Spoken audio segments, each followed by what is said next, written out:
নমস্কার। আমরা এখন এসে উপস্থিত হয়েছি কামারহাটি বিধানসভায়, মানে কামারহাটি পৌরসভার।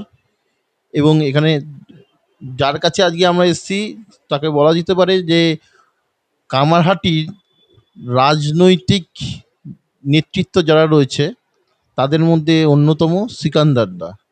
এই সিকান্দার দার কামারহাটির যে ৭টা ওয়ার্ড রয়েছে, এই ৭টা ওয়ার্ডের মধ্যে অন্যতম একজন ব্যক্তিত্ব।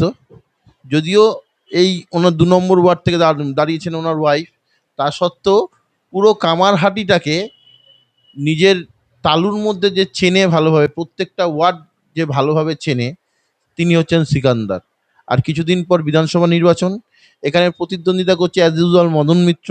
কিন্তু এবারে মদন মিত্রর বিরুদ্ধে যিনি দাঁড়িয়েছেন, তো তিনি, বিজেপি আছে, সিপিএম আছে, কিন্তু মানস মুখার্জি নামটা কিন্তু কঠিন প্রতিপক্ষ হিসেবে রাজনৈতিক মহলরা বলছে। তার কারণ হচ্ছে প্রায় দুবার এখান থেকে মানস মুখার্জি বিধায়ক হয়েছিলেন, এবং মদন মিত্র যখন জেলে ছিলেন সেইবারও মানস মুখার্জি বিধায়ক পদটাকে কেড়ে নিয়েছিল। এবারে বিজেপি সারা পশ্চিমবঙ্গে প্রধান প্রতিপক্ষ হিসেবে আত্মপ্রকাশ করছে। তার মধ্যে থেকেও কামারহাটি এমন একটা জায়গা যেখানে মদন মিত্রর এগেনস্টে ফাইট দিচ্ছে মানস মুখার্জি। কি বলবে বিষয়টা? ফাইট দিচ্ছে বলাটা আমি আপনার এই কথাটাকে মেনে নিচ্ছি না। মানে আপনি বলুন যে উনি একজন ক্যান্ডিডেট হয়েছেন, মানস মুখার্জি। মদন মিত্রকে ফাইট দেওয়ার মতন এখন আর আমি যতটুকু জানি আর যেটা ভাবি, যেটা জানি, তো সেটাই বলবো যে উনি একজন সিপিএমের ক্যান্ডিডেট আছেন আর এইখানে মানে ভোটে লড়ছেন বলুন। আর ওনার সম্বন্ধে আর আমি কি বলতে যাব? কামারহাটি মানুষ তো ধরুন ওনাকে দেখেছি আর ওনার কাজকর্মও দেখেছে, আর কি কি করেছেন সেটাও দেখেছে। আর আমাদের মদনদা যখন থেকে এসছেন তখন থেকে মদনদা যা করে যাচ্ছেন সেটা সারা কামারহাটি দেখছে। সব থেকে বড় কথা যেটা বলেছি, যেটা সিপিএম এর জামানায় মানে ধরুন মানে লাস্ট 34 ইয়ার্স যেটা কামারহাটিতে হয়নি, সেটা মদন মিত্র এসে করিয়ে দেখিয়ে দিয়েছেন। এখানে দুটো হসপিটাল আছে, একটা কামারহাটি সাগর দত্ত হসপিটাল, একটা ইএসআই হসপিটাল। তো এটা আপনার 2011 আগেকার কথা।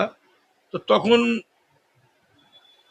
বলা যেত যে লোকাল হসপিটাল আছে, লোকাল ছেলে কেন কাজ করবে না।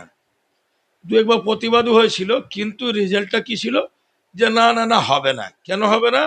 এটা ওই যে বিধাননগর এক্সচেঞ্জের মাধ্যমে যারা আসবে তাদের হবে, মানে ব্যারেকপুর এক্সচেঞ্জের হবে না। তো এটা এই এক্সচেঞ্জের কথা বলে আটকে রাখা হয়েছিল, মানে আমার কামারহাটিতে হসপিটাল, কাজ করব অন্য জায়গার লোক। কিন্তু মদন মিত্র যখন এসছেন, আর যখন থেকে এসছেন উনি, তখন থেকে আপনি একবার গিয়ে সার্ভে করে আসুন সাগরদত্ত হসপিটাল আর কামারহাটি ইএসআই। মানে আপনি যেদিকে নজর ঘোরাবেন সব জায়গায় দেখবেন যে কামারহাটি একটা ছেলে বা কামারহাটির একটা মেয়ে মানে ওখানে চাকরি করছে। মানে কমসে কম আমি যতটুকু জানি, মানে 600 থেকে 650 ছেলে মেয়ে শুধু কামারহাটি থেকে, আমি বেলগরিয়া দক্ষিণেশ্বর এরিয়াদার কথা বলছি না, শুধু কামারহাটি থেকে 600 থেকে 650 ছেলে মেয়ে এই সাগর দত্ত হসপিটালে আর ইএসআই হসপিটালে কাজ করছে। মানে কর্মসংস্থানের, যেখানে সব জায়গায় কর্মসংস্থানটাকে একটা প্রশ্ন চিহ্ন তুলে দিচ্ছে যে কর্মসংস্থানের বিষয়টা নিয়ে। তো সেই জায়গা থেকে আজ যে কামারহাটি কর্মসংস্থান দিয়ে আপনার সেই হসপিটালে হোক বা এমনিও মদন মিত্র কর্মসংস্থান নিয়ে যথেষ্ট সুনাম রয়েছে কামারহাটিতে। শুধু এটা আপনাকে হসপিটালে ব্যাপার, মেট্রোতে হোক বা মানে মিউনিসিপালিটিতে হোক, চার্চ, তার ছাড়া মানে সল্টলেক স্টেডিয়ামে, এটা আপনি খোঁজ নিয়ে নেবেন, এটা পরিষ্কার আপনি জেনে যাবেন। তো এই যে যেখানে বেকার ছেলে মেয়েরা কামারহাটিতে থাকতো, সেখানে খুব বেশি না, ছোটই রোজগার, দুটো পয়সা আয়ও করতে পারছে। মানে আজকে তো সেলফ ডিপেন্ডেন্ট আছে। তো এটা তো মদন মিত্র করিয়ে দেখিয়ে দিল, যেটা সিপিএম পারেনি, যা মানুষ মুখার্জি পারেনি, ওর আগে যারা ছিল মানে শান্তি ঘটক, অমিতাভ নন্দী, এরা পারেনি যেটা, সেটাকে কিন্তু মদন মিত্র করিয়ে দেখিয়ে দিল। যদি কাজ করার ইচ্ছে থাকে, মানুষের জন্য আপনি যদি কিছু করতে চান, যদি আপনার মনের ভিতরে এই ইচ্ছেটা থাকে, তাহলে যে কোনো কাজ হোক চেষ্টা করে করানো যায়। সেটা মদন মিত্র ওইটা করিয়ে প্রমাণ করে দিয়েছেন। দেখুন, কামারহাটিতে প্রতিপক্ষ হিসেবে যদি আমরা মানস মুখার্জিকে ধরি, যেহেতু দুবার জিতেছে, কিন্তু আবার এদিকে ব্যাপার হচ্ছে কি, ভোটের হাওয়ায় বা আগের বিধানসভা দেখলে বুঝতে পারা যায় যে তৃণমূলের প্রধান প্রতিপক্ষ হচ্ছে বিজেপি। কোনো একটা জায়গায় মনে হচ্ছে না যে মদন মিত্র বা মানস মুখার্জি ভোট কাটাকাটিতে অ্যাডভান্টেজের জায়গায় চলে যেতে পারে বিজেপি? দেখেন, মদন মিত্রর যে ভোট আছে সেটা ফিক্সড ভোট। আর আমি আপনাকে বারবার 1 থেকে 7-এর কথা বলছি। এইখানে কামারহাটিতে মদনদার ফিক্সড ভোট আছে। আর গতবারে 24,000-এর লিড পেয়েছিল। তো যেহেতু এইবার মানে বিজেপি সরকার মানে যা চেষ্টা করেছে, সেই চেষ্টা একটু ওরা সফল হয়েছে, যে আমাদের কিছু ভোটটা কাটতে পেরেছে। সেইখানে আমাদের এসে দাঁড়িয়েছে ভোটটা 37,000। তো এই 37,000-এর মধ্যে আমরা এই টার্গেট নিয়েছি, মানে আমি শুধু না, মানে আমাদের যত কাউন্সিলর আছে, আমাদের দলীয় নেতা আছে, প্রেসিডেন্ট আছে বা সেক্রেটারি আছে, বা আমাদের আরো উইংস আছে, যে যে উইংসগুলো সবাই মিলে আমরা এটাই চেষ্টা করেছি, আবার করে যাচ্ছি, যে অন্তত আমরা এখান থেকে 16 থেকে 19 হাজার ভোটে আমরা যে কোনোভাবে হোক মদনদাকে লিড করাবো। আর তারপরে আর আমাদের কিছু ভাবতে হবে। আর মানে এই যে করাবো মানে কি, মানে আমাদের তো সে ক্ষমতা নেই যে ভোট কেড়ে নিয়ে নেব। মানুষের জন্য আমাদের সরকার, তৃণমূল সরকার, মামাটি মানুষ সরকার, এবার মমতা ব্যানার্জি সরকার, মানে এই যে কাজগুলো করেছে, মাধ্যমে আমাদের দাদার মাধ্যমে, মদনদার মাধ্যমে, মদনদা যা কাজ করেছে, মানে কত বিয়ে করিয়েছে, কত অসহায় মানুষের হসপিটালাইজ করিয়েছে, কত লোকের অপারেশন করিয়েছে, কত ক্যান্সার পেশেন্টের সহযোগিতা করেছে। এসব মানে আমরা বললে কি হবে, দেখেন আমি সারা বাংলায় ঘুরি, আমাকে সবাই একটা কথা বলে যে সিকান্দার ভাই তুমি কামারহাটি থাকো। আমি বললাম যে হ্যাঁ ভাই। তো বলে তোমরা মানে কত মানে গুড লাক যে তোমরা কামারহাটি থাকো। আমি বলি, কেন কি হয়েছে? বলে তোমাদের নেতা, তোমাদের এমএলএ মদন দা, মানে আমাদের ইচ্ছে এটা যে মানে দাদা আমাদের এলাকার একবার এমএলএ হয়ে যেত। আসানসোল, রানীগঞ্জ, কুলটি, ব্রাকার, তারপরে আপনার এইদিকে সারা বাংলায় এমন কোনো জায়গা নেই যেইখানকার লোক, যেখানকার মানুষ মদনদার কাছ থেকে এসছে আর সহযোগিতা পায়। এমন একটা লোককে আপনি প্রমাণ করতে পারবেন না। তো যেই লোকটার নাম সবার মুখে থাকে, এবার মানে যারা বয়স্ক মানুষ তারাও দাদাকে শ্রদ্ধা করে, সব মদনদা মদনদা করে সবাই ডাকতে থাকে। আর যেইখানে দাদা দাঁড়িয়ে যাবে শুধু এমনি একা, বেশিক্ষণ না, 1.5 থেকে 2 মিনিটে দেখবেন 200-500 লোক ওইখানে জমা হয়ে যাবে।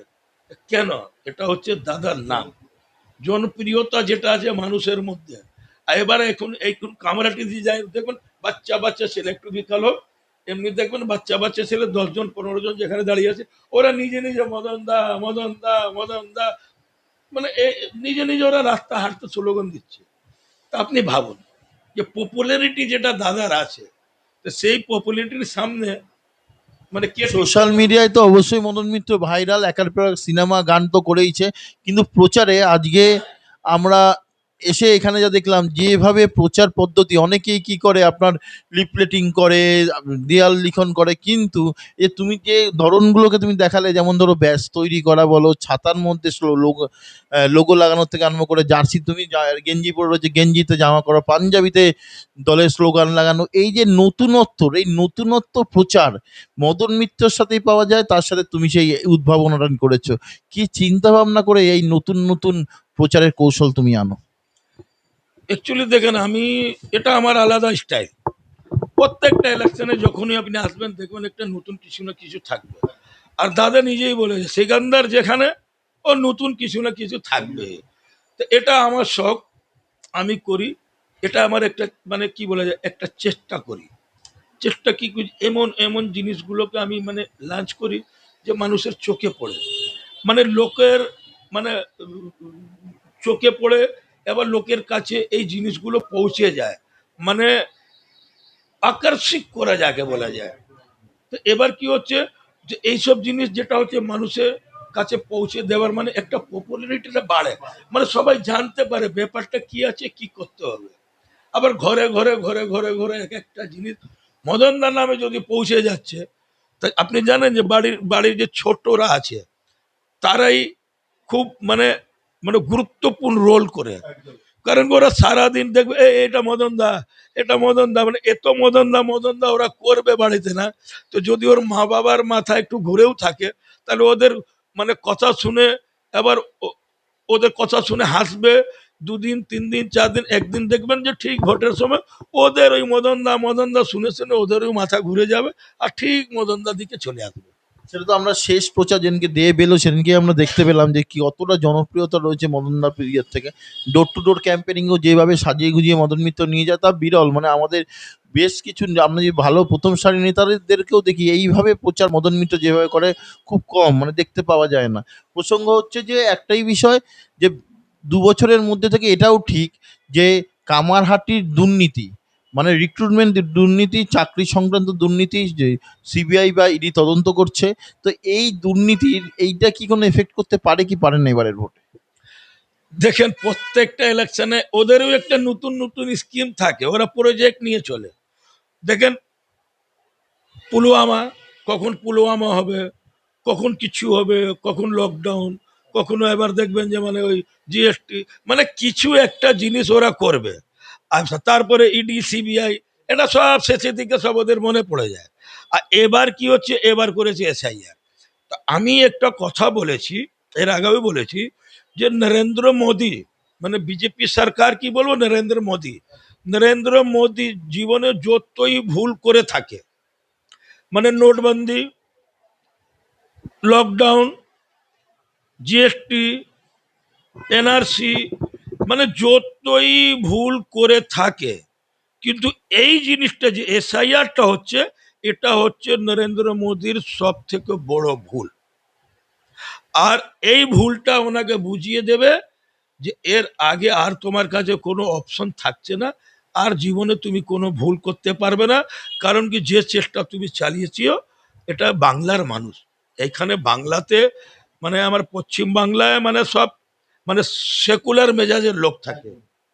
এইখানে ধর্মীয় রাজনীতি চলে না, এইখানে হিন্দু মুসলিম চলে না। কারণ আপনি বিহারে ইউপিতে কি আছে, দুটো হিন্দু মুসলিম এইখানে খেলা খেলে নিচ্ছে, কিন্তু এইখানে হিন্দু মুসলিম উড়িয়া মাদ্রাসি জৈনিস বুদ্ধিম বাঙালি পাঞ্জাবি শিখ, মানে এত ধর্মের লোক এখানে বাসাবাস করে। আর তারা সব নিজেদের মধ্যে এমনভাবে যুক্ত থাকে। ওর ফেস্টিভ্যালে আমরা যাই, ওর ফেস্টিভ্যালে আমরা যাই, আমাদের ফেস্টিভ্যালে ওরা আসে, মানে মিলেমিশে আমরা সব ফেস্টিভ্যালকে একসাথে মিলেমিশে আমরা মানে অর্গানাইজ করি, সাথ দিই, সাথে থাকি। পূজা পূজা পান্ডালে যাই, ওইখানে অর্গানাইজিং করি। আমাদের ঈদের সময় দাদারা আসে, আবার পঙ্কুদা আছে, এরা আসে, আর আমার নান মুসলিম বন্ধুরা আছে তারা আসে। মহরমের সময় আসবেন, দাদা নিজেই সারা রাত থাকে। তো যেটা মানে আমাদের মধ্যে যেটা মানে আমরা হিন্দিতে বলি কমি একজেহাতি, মানে কমি একজেহাতি যেটা আছে, তো এটাকে কোনো দিন যতই চেষ্টা করুক কামারহাটিতে অন্তত মানে এটা ডিভাইড অ্যান্ড রুল পলিসি চলবে না। কারণ কি, আমরা একসাথে থাকি, ও ডাকলে আমি যাই, আমি ডাকলেও আসবে, কে হিন্দু কে মুসলমান, কামারহাটি তো ওসব না। আর কামারহাটি থেকে আমি বাংলাতেও বলছি, পশ্চিমবঙ্গতেই। আর এই ধর্মীয় রাজনীতি করে করে যেখানেও ক্ষমতায় আসতে পেরেছে। আর এই ধর্মীয় রাজনীতির উপরে ডিপেন্ড করে যদি বিজেপি চায় যে আমি বাংলায় ক্ষমতা দখল করে নেবে, এটা যতদিন মমতা ব্যানার্জি বেঁচে থাকবে, আর ওদের পক্ষে এটা সম্ভব নেই। 1 থেকে 7 নম্বর ওয়ার্ড কত, এসআইআর এ কত নাম বাদ গেছে? না মোটামুটি ধরুন আমাদের মানে 49-53, মোটামুটি 13 থেকে 14 হাজার ভোট বাদ গিয়েছে। 13 থেকে তার মধ্যে জেনুইন ভোটার যারা ধরুন মাইগ্রেট, যারা ডেথ, সেটা তো আলাদা ব্যাপার, কিন্তু জেনুইন ভোটারকে, মানে অনেকই জেনুইন ভোটার তাদের নাম ডিলিট করে দিয়েছে। তো এটাও ওদের একটা চেষ্টা। এটার প্রতিকার করার কোনো চিন্তা ভাবনা, যে এই যে 13 থেকে 14 হাজার একটা বিধানসভা থেকে নট এ ম্যাটার অফ যোগ, তো এই বিষয়টা থেকে কিভাবে ওভারকাম করা যায় কিছু চিন্তা ভাবনা করলেন? দেখেন, তো 13 থেকে 14 হাজারের মধ্যে যেটা গিয়েছে তার সেটাতে মানে ডেড ডেড ভোট আছে, মাইগ্রেট আছে, জেনুইন ভোটার আছে। তো এবার নরেন্দ্র মোদীজিকে আমি বলে দিই যে চলো একবার ফির একবার ऐसे भी आजमा के देख लो। এবার তো যেটা বেঁচে আছে সেটা তো পিওর, ওর মধ্যে তো কোনো দু নম্বরই নেই। আর যেইভাবে বাংলার মানুষকে নরেন্দ্র মোদী এই করোনা সময়ে রাস্তায় হাঁটিয়েছে, এবার নোটবন্দি করে ব্যাংকের লাইনে দাঁড় করিয়েছে, আর এসআইআর যেভাবে দাঁড় করিয়েছে, তো এবার বাংলার মানুষ এটাই ডিসাইড করে নিয়েছে, তো তুমি তো আমাদের ভালোই দাঁড় করালে, এবার ভোটের দিন 23 তারিখ আর 29 তারিখ, এবার সারা বাংলার মানুষ আবার দাঁড়াবে, আর দাঁড়িয়ে এটা প্রমাণ করে দেবে যে পশ্চিমবঙ্গতে তৃণমূল সরকার ছিল, তৃণমূল সরকার থাকবে। এবার একবার মানে মানুষ সুযোগ পেয়েছে, মানে এরা জোর করে দাঁড় করিয়েছে, কিন্তু এবার মানুষ সুযোগ পেয়েছে, ভোটের দিন লাইনে দাঁড়াবে, আর লাইনে দাঁড়িয়ে এবার যে 4 বার 5 বার দাঁড় করিয়েছিল তারা এবার বদলা নেবে পশ্চিমবঙ্গের মানুষ। শেষ খবর পাওয়া পর্যন্ত যতদূর আমাদের কাছে খবর এসছে, নির্বাচন কমিশন প্রিসাইডিং অফিসার বা বুথ এজেন্ট যারা থাকে তাদেরকে এবার বুথের মধ্যে ঢুকতে দিচ্ছে না, বুথের বাইরে থাকার নিদান দিয়েছে। তো এই বিষয়টা নিয়ে এটা যেভাবে একের পর এক প্রতিদিন নতুন নতুন নির্দেশ আসছে নির্বাচন কমিশনের থেকে, তো কতটা এই পুরো বিষয়টাকে বাস্তবায়িত হবে বলে তোমার মনে হয়? দেখেন, আমি তো আগেই বললাম যে ওরা তো এটা, ওদের তো এটা লাস্ট, এরপরে তো আর অপশন পাবে না। তো এবার পোলিং এজেন্টকে বাইরে বসাবে বা বসতে দেবে না, তা তাতে কি? যদি বসতে না দেয় তাহলে কি আছে? পোলিং এজেন্ট আমার ভিতরে বসছে, তো পোলিং এজেন্ট করে মানে করছেটা কি? জাস্ট একটু চিহ্নিত করে টিক দিচ্ছে, ঠিক আছে। এবার পোলিং এজেন্টকে দেখে তো মানুষ ভোট দিচ্ছে না, ভোট দিচ্ছে মমতা ব্যানার্জির ছবি দেখে, আর আমাদের যে ক্যান্ডিডেট আছে মদন মিত্রের কাজকর্ম দেখে ভোট দিচ্ছে। এবার পোলিং এজেন্টকে যদি ভিতরে না বসতে দেয়, বাইরে বসবে, তো সেটা তো বাইরে বসি ওরা কি করে নেবে? আমার পোলিং এজেন্ট তো ভোট দেয় না বসে বসে, যে পোলিং এজেন্ট ভেতরে থাকবে না, আর ওদের তিনজন যদি ধরুন আমার একটা পোলিং এজেন্ট একটাই ভোট আছে ও ভিতরে থাকলেও একটা দেবে, বাইরে থাকলেও একটা দেবে, সেটাকে তো আপনি আটকাতে পারবেন না। তো যত চেষ্টা চালানোর আছে চেষ্টা চালাবে, এখন দেখেন না আরো কিছু কিছু কি করবে, অনেক এজেন্টদেরকে পাঠিয়েছে। আমার কামারহাটির লাগোয়া হচ্ছে পানিহাটি মিউনিসিপ্যালিটি, এবং সেখান থেকে অভয়ের মা মনোনীত হয়েছে বিজেপির পক্ষ থেকে।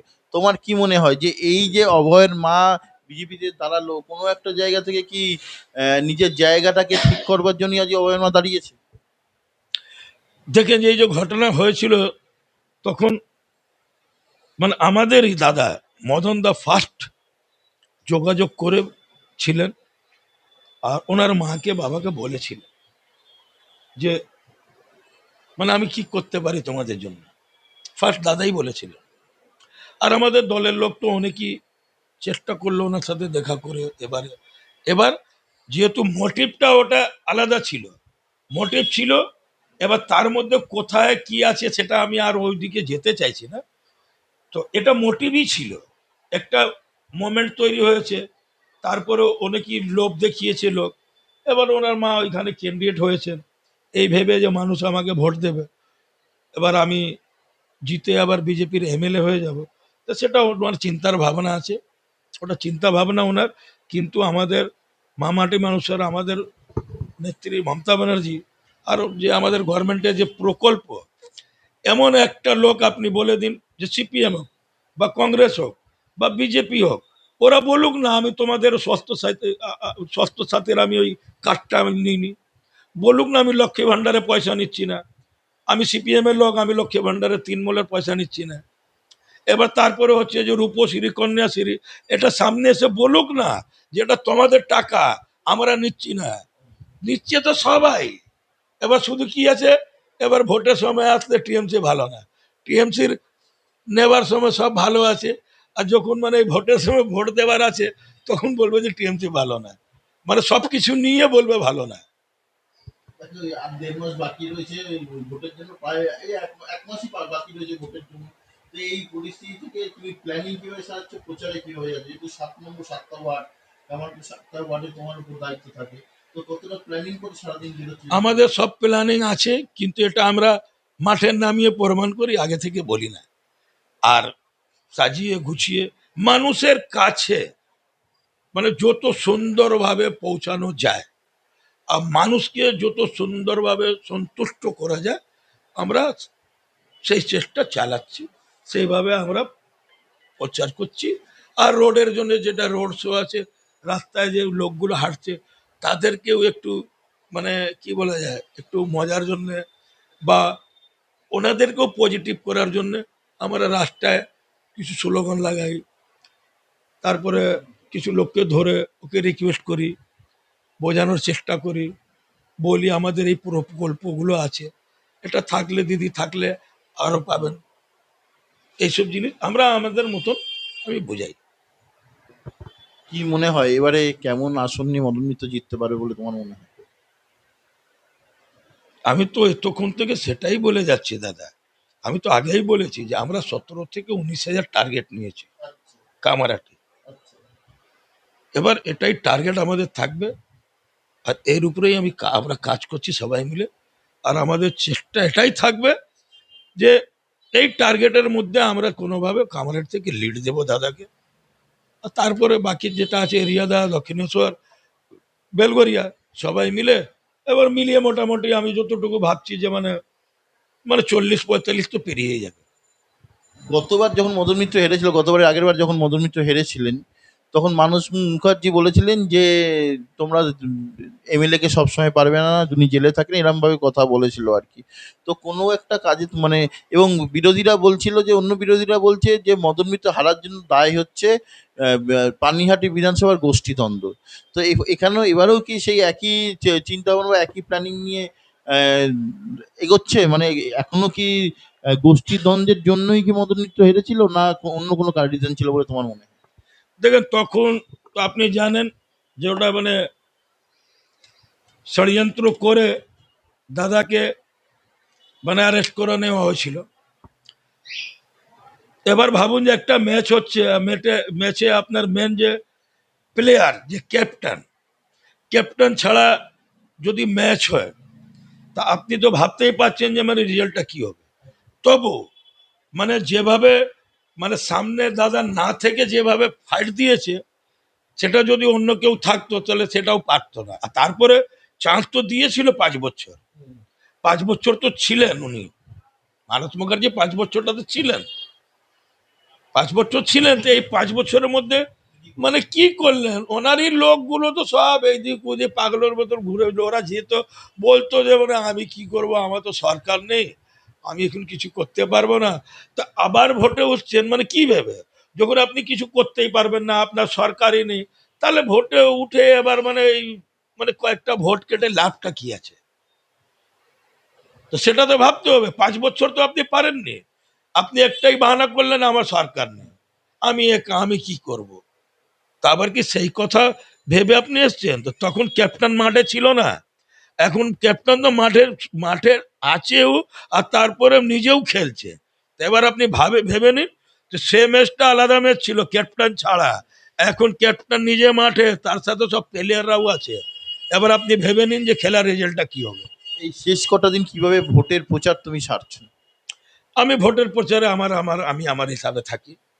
আমি বক্স রেখেছি, কিছু ভোজপুরি গান করেছি, ওটাকে আমি বাজাই, প্রচার করি। তার সাথে আমার একটা রিক্সা ভ্যান আছে, তার মধ্যে আমি টেবলো বানিয়েছি, টেবলো বানিয়ে ওর মধ্যে ওই বক্স লাগিয়ে গান বাজাই।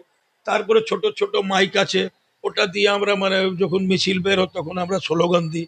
তারপরে ওই মাইক নিয়ে পাড়ায় পাড়ায় মানে ওয়ার্ডে আমার বউ আছে, আমার যা ছেলেরা আছে তারা ও ঘুরে আবার লোককে বলে মানে বলতে মানে দূর মানে দূর পর্যন্ত আওয়াজ যায়।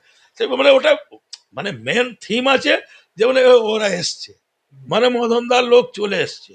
তো এইভাবে আমরা প্রচার করছি মানুষকে আকর্ষিত করার জন্য আর কাছে টেনে নেওয়ার জন্য। যেটা যেটা প্রয়োজন সেটা আমি জানি, আর সেই সুন্দরভাবে সাজিয়ে গুজিয়ে আমরা করছি। কোনো গোষ্ঠীদ্বন্দ্ব বা হারিয়ে দেওয়ার কৌশল মানুষের মানে আবার যেটা মদন মিত্র এই ইলেকশনের আগের ইলেকশনে ঘটেছিল সেটা আবার পুনর্বার হওয়ার সম্ভাবনা নেই? ইলেকশনে ঘটেনি দাদা, গোষ্ঠীদ্বন্দ্ব কোনোদিন কামারহাটিতে ইফেক্টেড হয়নি, গতবারও হয়নি, এবার তো হবেই না। এখানে একটাই আমাদের টার্গেট থাকে যে আমার যে যে যে যে যে গ্রুপের হোক বা যে যাই হোক, দেখেন কারণ কি আমরা তো এখন তো সব দিকে আমরাই আছি।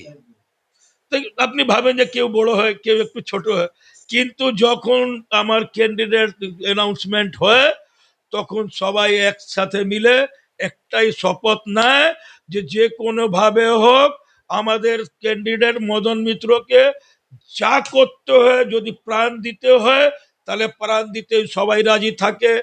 যা যেভাবেই হোক, যত কষ্ট করতে হয়, যত পরিশ্রম করতে হয়, সবাই মিলে একসাথে একটাই স্লোগান দেয়, মদন মিত্রা জিন্দাবাদ, মদন মিত্রা জিন্দাবাদ।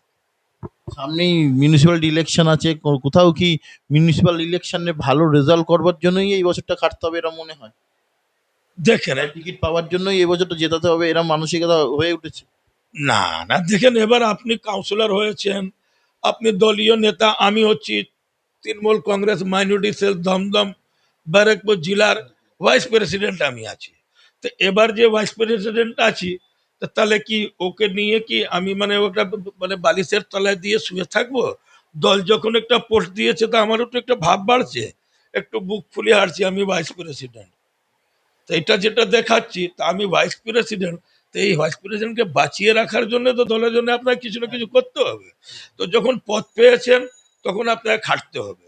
কাউন্সিলর আছে, কাউন্সিলরের কর্তব্য নিজে জেতার জন্য যত ক্ষমতা ইউজ করো, যেভাবে পরিশ্রম করো।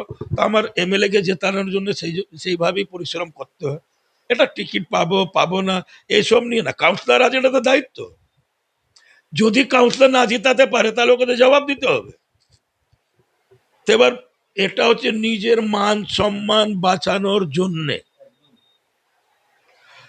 আমার ক্যান্ডিডেটের নজরে সামনে লোকপ্রিয় হবার জন্যে আমাদেরকে যেভাবে হয়তো আমাদের মধ্যে কম্পিটিশন হয়ে যাচ্ছে, এখন কামারহাটিতে কম্পিটিশন আছে কাউন্সিলরদের মধ্যে যে কে কত ভোটে লিড দিতে পারে। তো যখন পদ পেয়েছি, চেয়ার পেয়েছি, তো কর্তব্যটাও তো দাদা করতে হবে না? তোমার অভিজ্ঞতা নিয়ে কি বলতে পারো যে এবারে সরকারের কটা আসন নিয়ে তৃণমূল ক্ষমতায় আসতে পারে? আমরা তো বেশি চেঁচামেচি করি না, শান্তি শান্তি থাকি। আর আর বেশি বললেও তো কোনো লাভ নেই, কারণ কি যেটা ফিক্স, আমরা যেটা পাবলিক যেটা ভেবে নিয়েছে সেটাই হবে। অনুমান লাগানো যায় যে এবার আমরা 249 টু 253 আমরা চলে যেতে পারি। আপনারা শুনে নিলেন যে বক্তব্যগুলো, এবং এটা এই যে মদন মিত্রর প্রচারে যেটা একাধিক গান আমরা শুনতে পাই তা কিন্তু এই দাদারই গান, মানে কম্পোজ করা বা দাদারই করিয়ে দেওয়ার। রাজনীতিটা শখে, পেশাগত বিষয় থেকে না। এবং যেভাবে দিন রাত মদন মিত্রর প্রচারে কামারহাটি 1 থেকে 7 নম্বর ওয়ার্ডটাকে আগলে রেখে দিয়েছে মদন মিত্রের জয়লাভ করবার জন্য, তা এক কথায় অনস্বীকার্য। হয়তোবা এনাদের মতনই এদের টিমটার জন্যই বিরোধী পক্ষ মানস মুখার্জি তো সেইভাবে এখানে প্রচার করতে পারে না, এবং 100% উনি আশাবাদী এবার মদন মিত্রই কামারহাটির থেকে পুনরায় জয়ী হবে। এই ধরনের আরও খবর নিয়ে দেখতে থাকুন বিশ্ব বাংলা।